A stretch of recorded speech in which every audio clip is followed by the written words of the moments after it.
Hey, in this video, we're going to go over how to use the Page Builder Widgets Steps widget in BigCommerce.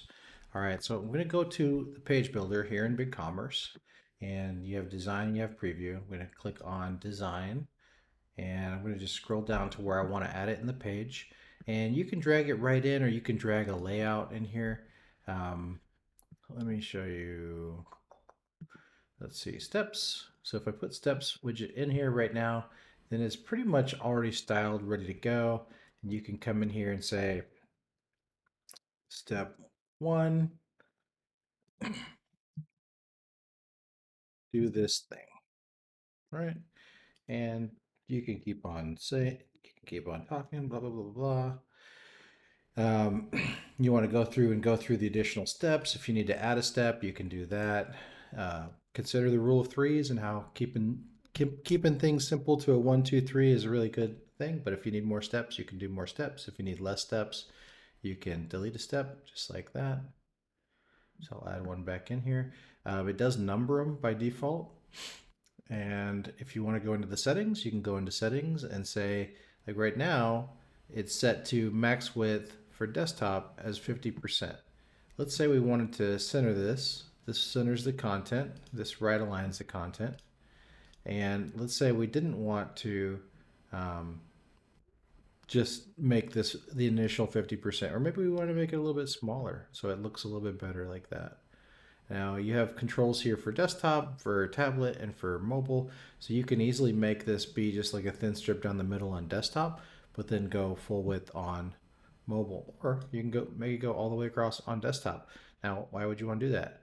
The answer is maybe you want to put this into a column structure and say, I'm just going to drag these columns in here. I'm going to leave it as 2 columns and then drag the steps widget over there. Right, and that's looking pretty good because maybe I wanted to put a, like a paragraph or an image or something over here. So let's just simulate that and say, okay, so here's a picture, here's the 1, 2, 3, but maybe we want to make these left aligned. Oops. I'm going to go to settings and okay, it's already left aligned, but we have this big gap here. This is when we want to increase this max width to go like that.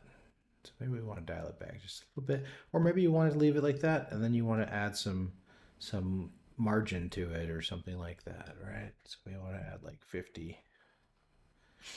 pixels of margin, and now it's looking really good. So now I just need to go in here and put my content in into each step. Say step one, take the one thing. Step two, take the other thing.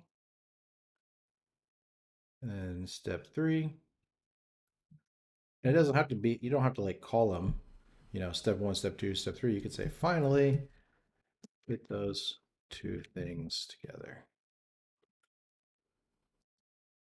Hashtag boom done. Or whatever. I just wanted to show you guys kind of what you can do with this. Works great on mobile, works great on desktop. I really like this side by side approach, but you can do, whatever you want with it. All right, thanks.